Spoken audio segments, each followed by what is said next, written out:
Bonjour, c'est Gilles sur boursicoté.com. Voici l'analyse technique des principaux indices mondiaux. Nous sommes aujourd'hui le vendredi 9 janvier 2015 et donc je vous propose de comparer un petit peu l'évolution de plusieurs indices différents à partir d'une comparaison avec le CAC 40.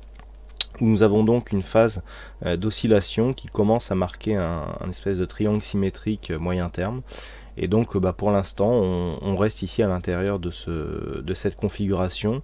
Après donc une phase de hausse, il s'apparenterait à une phase de temporisation, même s'il il semblerait que ce soit plutôt précurseur d'un cycle baissier qui pourrait être invalidé, mais pour l'instant les signaux d'invalidation ont du mal à venir. Donc nous allons voir quelles sont les différences par rapport aux principaux indices mondiaux.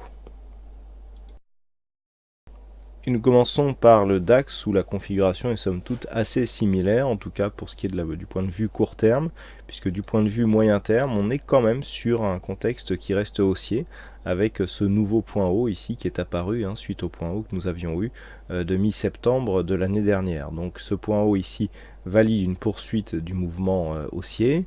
On a du mal ici à sortir de cette phase court terme où les cours ici oscillent autour d'un axe situé approximativement à 9600 points, zone qui a été franchie donc hier sur un gap haussier dans la lignée donc de ce qu'a annoncé Mario Draghi et qui a dopé les marchés sur la séance du jeudi 8. Donc pour l'instant la configuration est sensiblement identique. Suite à cette phase de hausse ici on consolide à plat. On peut remarquer que la consolidation donc par rapport à la dynamique totale vient juste s'appuyer sur le retracement des 50%. Les cours depuis évoluent au-dessus, donc il semblerait que l'on arrive à conserver un biais plutôt haussier, tant du point de vue court terme, puisque nous avons ici cette phase de consolidation qui reste dans la partie supérieure de la zone d'évolution ici de cette dynamique, que d'un point de vue moyen terme, puisque nous avons des points hauts, même si l'amplitude est très faible, qui continue à s'inscrire. Du point de vue de la configuration technique, et notamment des indicateurs, il y a une certaine neutralisation qui est en train de se mettre en place, notamment ici avec le RSI, le stochastique, qui émet des croisements avec sa ligne de signal dans la zone neutre. Le MACD, lui, est en train de repasser haussier sous l'impulsion de la dernière bougie qui a provoqué de nombreux retournements de tendance sur les différents indices. Mais les volumes manquent un petit peu de conviction, donc il semblerait que l'on soit ici sur un mouvement qui n'arrive pas à réimpulser une dynamique court terme. Donc on reste neutre avec une petite préférence haussière d'un point de vue court terme et moyen terme sur le DAX. Une configuration similaire sur le FTSE, puisque nous avons donc d'un point de vue moyen long terme une phase de stabilisation qui dure maintenant depuis un petit moment. Alors on était haussier ici sur cette phase et puis on a plafonné ici sur la zone des 9875 points.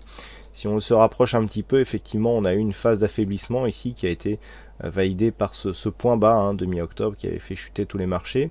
Et ce que l'on peut voir, c'est que le second point bas ici qui est intervenu courant décembre est venu quasiment sur la même zone. Donc on a ici une sous-performance actuellement du FTSE par rapport aux autres indices européens.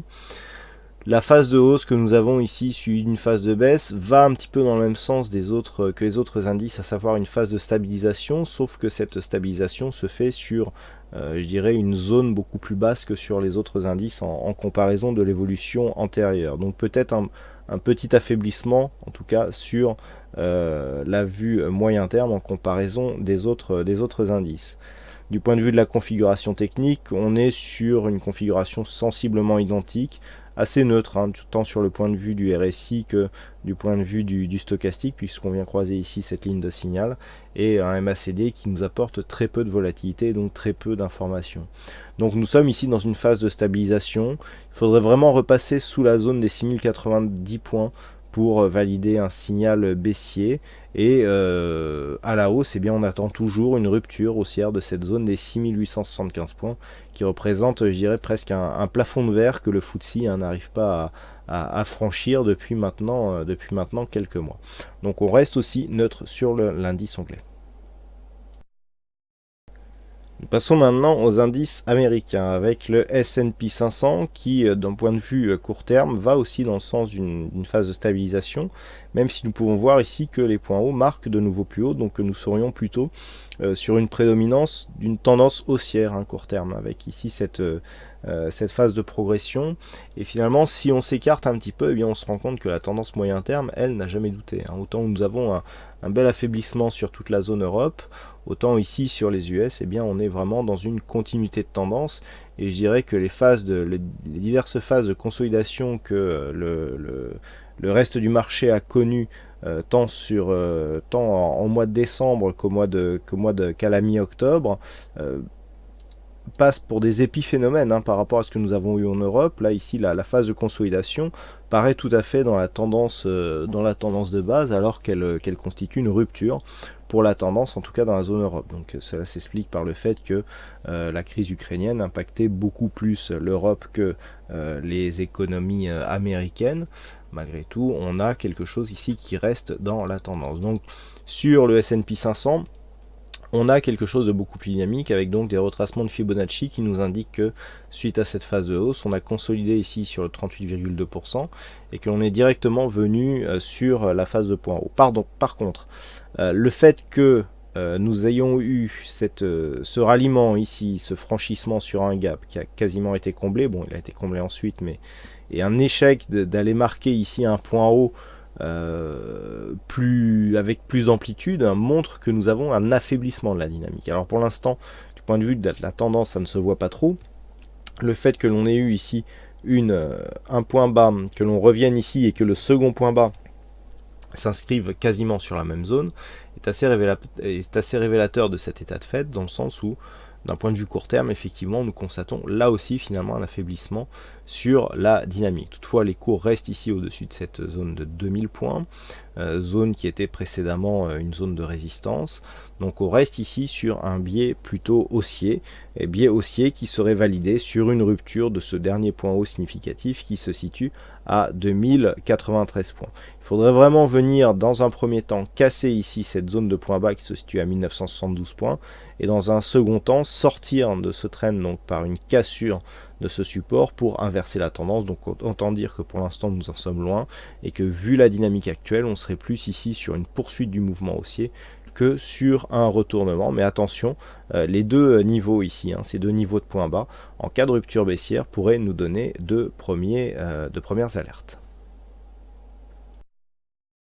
Sur le Nasdaq, les configurations sont légèrement différentes, mais finalement rejoignent un petit peu ce que nous avons vu sur le S&P 500. Nous avons ici une zone de point bas qui correspond à une précédente zone de point haut. Donc on reste ici dans une évolution moyen terme haussière qui s'inscrit bien ici dans une évolution au sein de ce trend, voire même légèrement divergent, dans le sens divergence dans le sens d'un biseau. On voit ici la zone de résistance légèrement plus dynamique que la zone de support, mais bon, c'est tellement faible qu'on considérera que effectivement il s'agit d'un trend.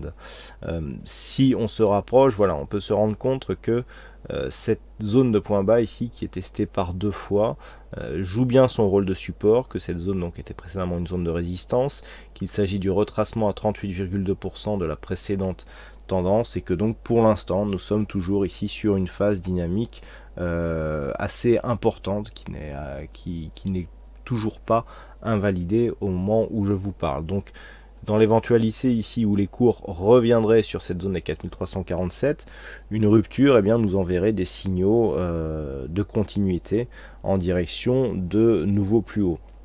Du point de vue de la configuration technique, qui est quasiment identique que celle que nous avons sur le S&P 500, on a aussi une neutralisation qui est en train de s'effectuer sur le RSI et sur le stochastique, puisque l'on risque de croiser ici cette ligne de signal dans la zone neutre.